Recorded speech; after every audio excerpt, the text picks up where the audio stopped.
इसमें भी अब ये अपना ये बात सही कि प्रमोशन का हमारा एक सिस्टम बना हुआ है, और काल के प्रवाह में थोड़ा जो कष्ट आया है कि आरक्षण के और कोई कारणों से बार बार हमारे विरोधी हमको कोर्ट ले जाते हैं, तो भर्तियों पे कष्ट आ रहा है। तो पहली बार सारे अधिकार का इस्तेमाल करते हुए सीधी भर्ती में फर्स्ट क्लास के पद भी सीधे भरेंगे। 40,000 से ज्यादा हेल्थ डिपार्टमेंट में भर्ती करना, ये अपने आप में पूरे देश का एक नया रिकॉर्ड है, और बगैर कोई दिक्कत किए जिस भी स्तर के व्यक्ति चाहिए तुरंत भर्ती करो। कम से कम हॉस्पिटल सारे हमारे अच्छे होना चाहिए। इसी प्रकार से रोजगार का मसला अगर अपन बात करें तो रोजगार के मामले में हमारी बड़ी अच्छी गति है, इसमें कोई शक नहीं है, लेकिन अब इसको रीजनल लेवल पे ले जाने की जरूरत है। अर्थात जैसे हमारा चंबल का बेल्ट है, महाकौशल का बेल्ट है, बुंदेलखंड का है, विंध्य का है, ऐसे अलग अलग सबमिट कर रहे हैं क्रमशः लगातार रूप से।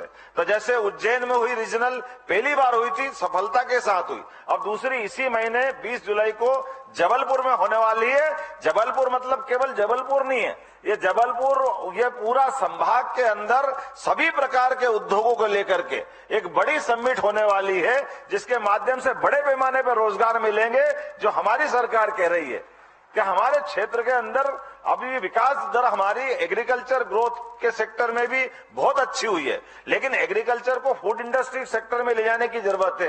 जब तक ये तालमेल होगा, 25% एग्रीकल्चर ग्रोथ रेट होना ये अपने आप में कम नहीं है, बहुत बड़ी बात है। लेकिन इसके साथ साथ कृषि आधारित उद्योग होकर के उनको जोड़ेंगे, और उनके अलावा भी माइनिंग के सेक्टर में देश में मध्य प्रदेश नंबर 1 का राज्य आया है। ये सौभाग्य की बात है। जोरदार अभिनंदन करें पूरे अपनी सरकार के और सुप्रबंधन पुरानी सरकार माननीय शिवराज जी भाई साहब के भी, कि जिसके कारण से हमारी माइनिंग सेक्टर में नीलामी साफ सुथरी हो, और साफ सुथरी होने के बाद भारत सरकार के गाइडेंस में चले। लेकिन इन नीलामियों में भी दूसरा पार्ट ये ले रहे हैं कि ये उद्योग आधारित हमारा अपना प्रोडक्ट हमारे अपने प्रदेश में बनना चाहिए। हम रॉ मटेरियल न बेचे, कम से कम बेचे, इस दिशा में काम कर रहे हैं। लेकिन इसकी दूसरी बड़ी बात यह भी है, आप में से सबके लिए भी, कि हमारे ऐसे किसी प्रकार के उद्योग में भी हम बाहर के उद्योगपति को बुलाएंगे, वो आकर के काम करे, वो अच्छी बात है।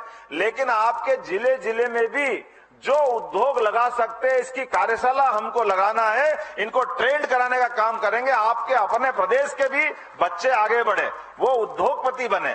हर एक के परिवार में जिसकी संभावना है उनको जोड़ करके उद्योग देने की बात कर रहे हैं। इसी के साथ साथ एविएशन का मामला, अर्थात हवाई यातायात के लिए मध्य प्रदेश में बीती कुछ समय पहले जब दिल्ली गया था तो राम नायडू जो अभी नए उड्डयन मंत्री बने, उनने वास्तव में कहा कि पूरे देश का मॉडल बन गया है मध्य प्रदेश। इतनी सारी अपनी खुद की हवाई सेवाएं, जैसे एयर कनेक्टिविटी, अगर हमने सिंगरौली की हवाई एयर टैक्सी चालू की तो मुझे बड़ा आश्चर्य भी लगा। और वहां के कौन बैठे होंगे ना, शायद विधायक जी को आप ही बैठे हैं, आपने कहा एयर टैक्सी की, जबकि वो एक दिन छोड़ के चल रहे हैं, लेकिन आपने कहा कि इतनी आवश्यकता थी कि 2 महीने की वेटिंग चल रही है उस पर।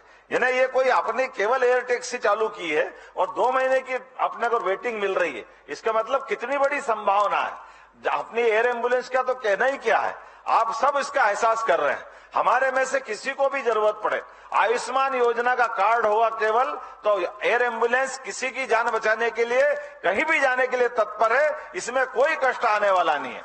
और आयुष्मान के मामले में 4 करोड़ आयुष्मान के कार्ड अगर अकेले मध्य प्रदेश के बने, और केवल आयुष्मान के नहीं, जो सक्षम है आयुष्मान के दायरे से बाहर है, वो निजी खर्च से भी उसमें अपनी इस व्यवस्था को ले सकते हैं।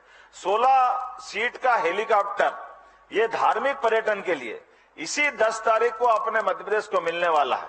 तो जिसकी शुरुआत हो रही कि आप जिसके समय की कमी है, इंदौर से ओंकारेश्वर, महाकालेश्वर और बाद में पूरे प्रदेश के बाकी हिस्सों के लिए भी हेलीकॉप्टर सेवा के माध्यम से भी अपने राज्य में इस सुविधा को देने का प्रयास कर रहे हैं, अपने बजट के आधार पर भी।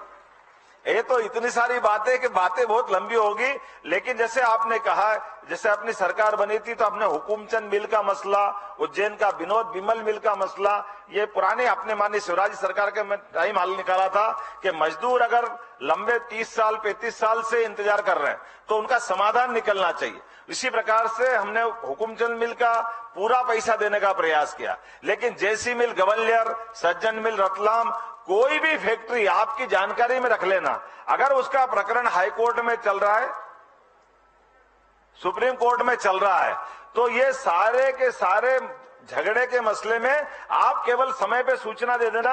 हम अपने उन मजदूरों को जिन्होंने वर्षों तक अपनी सेवा दी है, लेकिन अपने 2 लाख, 4 लाख, 5 लाख की उम्मीद में वर्षों तक वो हाईकोर्ट कोर्ट में लटके रहे, ये किसी के लिए अच्छी बात नहीं। इसलिए सरकार पैसा भर देगी, लेकिन मजदूरों की जिंदगी बचाने का काम और उनका हक देने का काम अपनी सरकार ने तय किया है।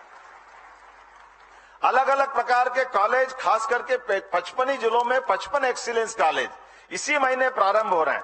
14 तारीख के दिन गृह मंत्री जी के माध्यम से अपने पूरे प्रदेश के अंदर एक्सीलेंस कॉलेज चालू होंगे, जिसमें सभी प्रकार के हैं, लेकिन इनके साथ कुछ सुविधा भी हम बढ़ा रहे हैं। जैसे एक्सीलेंस कॉलेज में बस देने का काम कर रहे हैं, इसी प्रकार से आप अपनी जनभागीदारी समिति के माध्यम से भी अलग अलग महाविद्यालय में भी विद्यार्थियों के लिए आप बस डाल सकते हैं। बस चलाने के कारण से जो बड़े पैमाने पे ग्रामीण क्षेत्र के अन्य क्षेत्र में जाके आने के लिए जो वाहन की सुविधा लगती है, ये अपने कई जनभागीदारी की समिति ने इसके संबंध में शुरुआत की है।